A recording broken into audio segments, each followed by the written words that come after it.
and the arts community lost a very special person in Lincoln Chapman. Those of you who are temple members for a while now remember Lincoln standing over there during the High Holy Days and singing Va'al Kulam and other things. But it was the Va'al Kulam that I'll always keep with me, because the second time through, it was as if the carpet was going to get sucked up in the breath that he was taking in order to push out this remarkable sound. We were the only place that Lincoln sang in public for the last number of years. He had a reflex thing that he just didn't like the way he sounded, but he liked being here and being with Marilyn and being with all of us.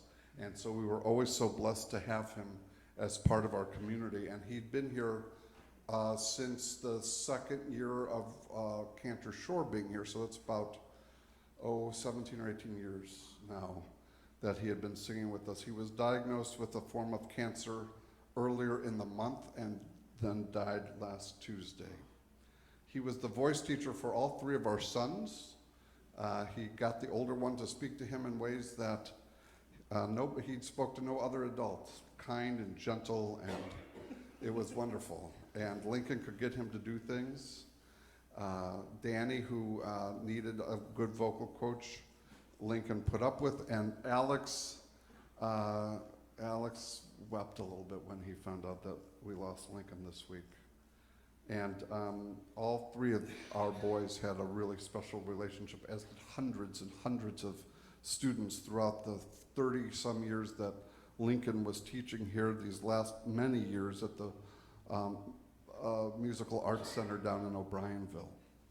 And if you go to their website in coming days, you'll know that there'll be a memorial service sometime later in the spring, and there's a scholarship fund being set up and all kinds of things like that.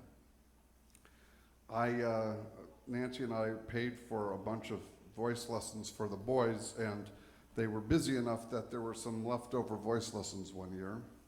And so I thought, maybe it's a good time for me to learn to do something with this, which I, by the way, think sounds great. And people who don't have an ear for music have complimented me also. But people who know better know that I should never do that in public, other than on Purim. So I told Lincoln the many stories of people, both encouraging and discouraging. So he said, come in, and there was a particular prayer that I wanted to work on that I would have to sing a cappella. And so he said, sing it the way you want to sing it first. And I did. He said, what are alternatives to that? And we had the most wonderful time learning a very somber prayer, but I must have spent 4 or 5 sessions with him, and it was so clear to me why so many people loved him. And the one other thing I want to remember with you is that if you were his student and he knew you were performing somewhere in this country that he could get to, he'd go. He was always at somebody's performance throughout the city. Now, I'm going to tell you a secret if you promise not to share it with anybody else, so it doesn't leave this room. One of the joys of being a parent is when your kids aren't in those productions anymore, because you don't have to go. Lincoln always went and loved it. Always.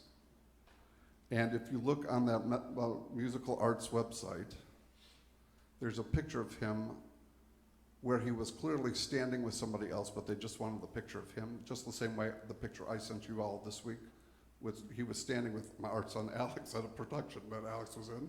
It's the same face, and it's not a fake smile. It is the joy that comes from a teacher that has seen the growth in their students and owns the relationship that produces even better sound, because they're not just singing because it's a part or because it's a beautiful song, but they're singing because they want Lincoln to enjoy it.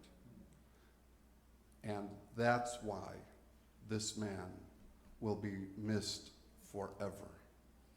Zichrono livracha, may his memory be for a blessing